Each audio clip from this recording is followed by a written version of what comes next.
It all started 1 year ago. My family and I moved into a modest-sized home in a bigger city that I will not name, for privacy reasons.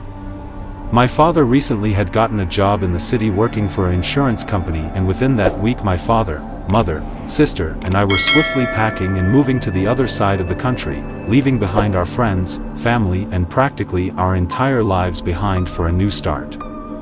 That is how my mother said it, at least. She was never on board with the move either, but being the loyal and supportive wife she was, she took this change off the chin and was on board. At first this new home stood out to be well off. It is an old fixer-upper within the city that was in some desperate need of some updates. However, not being the most well-off, our family agreed to wait and save before doing any kind of renovations to the place we now called home. Opening the door to the home on our first day, my sister immediately rushed in and took the bedroom on the main floor of the house.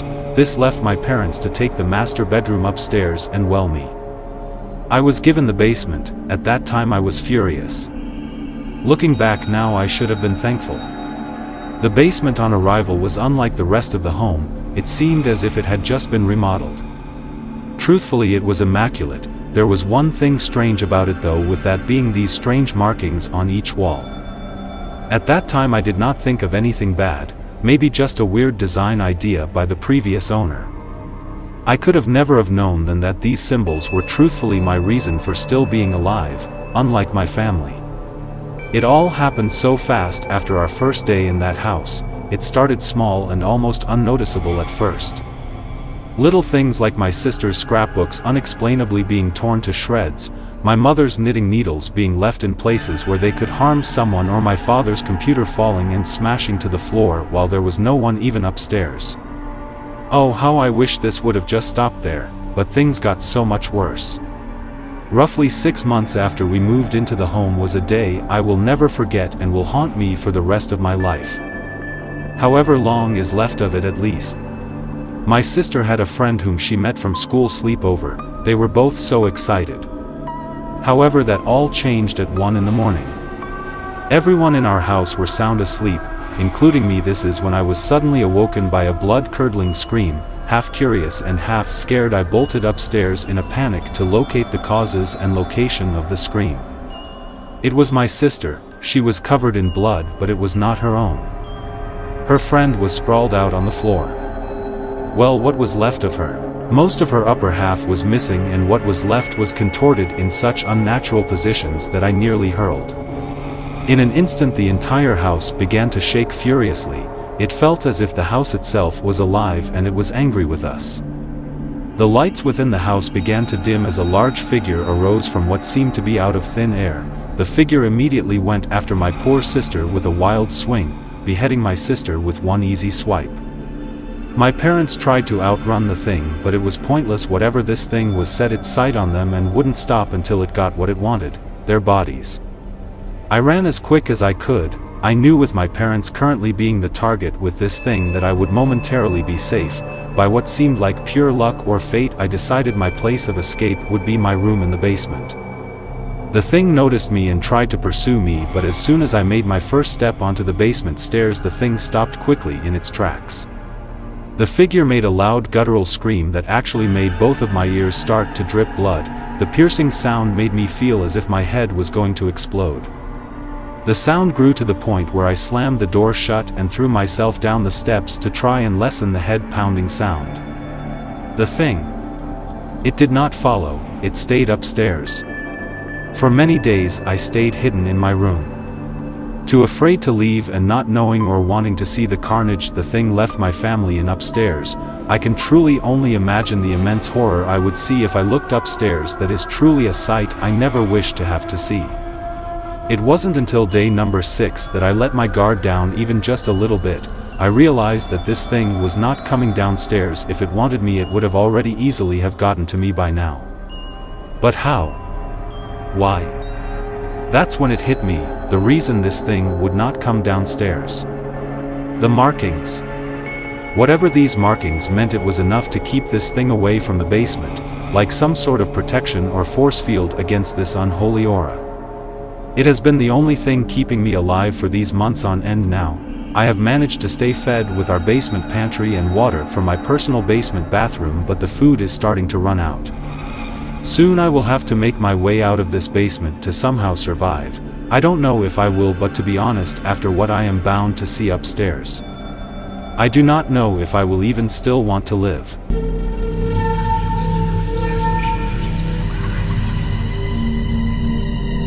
A long time ago, when I was a child, I lived in an old house in Pennsylvania with my mother. My mother believed the house was haunted and that she was possessed. I heard screaming one night and I was frozen with fear. After the screaming stopped, I waited a while and then went downstairs to see what happened. My mother was sitting on the sofa shaking, and she told me that she woke up because she heard a baby crying. She said she followed the sound through the house and down into the basement. When she got down into the basement, the baby stopped crying and a woman started screaming. She frantically looked around for the woman but couldn't find her. She looked out the basement window to see if the woman was outside. That's when she seen her reflection and realized she was the woman screaming. She turned around and started running back up the basement steps, and she could hear more than one baby giggling. I wish I could say this wasn't true, but my mother was insane.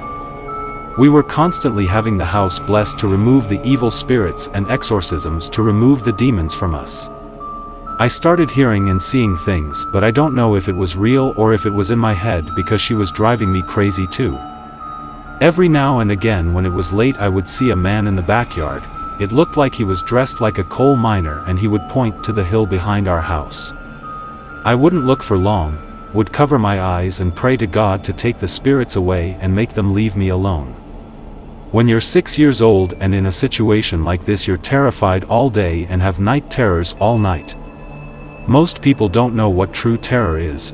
They think they do, but they don't. It's when you're afraid to look out the window at night because there's always someone staring at you that shouldn't be there. It's when you're afraid to look in the mirror because there's always a twisted face behind you. It's when you hear a noise and every muscle in your body locks up. If your eyes are open, you can't close them. If your eyes are closed, you can't open them. When you scream so hard there's no sound, you're just pushing air until your whole body shakes. I remember making the mistake of looking out the window late one night and seeing two red eyes coming through the glass and hearing a voice say, "Don't run." I collapsed onto a pile of clothes and covered my head. I woke up in that same spot the next day, so I don't know if it really happened or it was another night terror. There was a lot of things happened back then I'd rather not think about. I never tell anybody about this stuff because they'd think I was crazy. This happened to me in the 70s. I really don't hear about things like this happening today.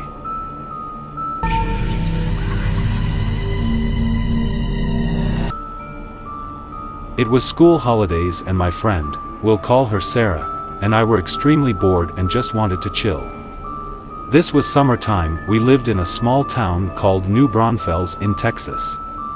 Everything kinda spread out. Anyways, it was around midnight and we didn't know where to go. So we just decided to go to the park. It's a little big. We were there for an hour or so. Nothing unusual. Until we both saw someone or something crouched on a table. First off, a little weird someone else being in the same park at this time. But what's creepy AF is that this person was crouching on top of a fucking table. He wasn't even sitting on the bench. What really fucked me up was, because I didn't look away, I kept looking closer, I noticed that there were wings. The body was completely human but had fucking wings. The part that I'll never forget. All of a sudden the most blood-curdling scream, like a woman being stabbed to death, but it sounded like a woman but unhuman at the same time. Like a scream that a normal person doesn't do, but a scream animals can't even make. Almost like those screams in a movie that a demon or something makes. Then it just stands up and this fucker has to be 8 foot tall, minimum.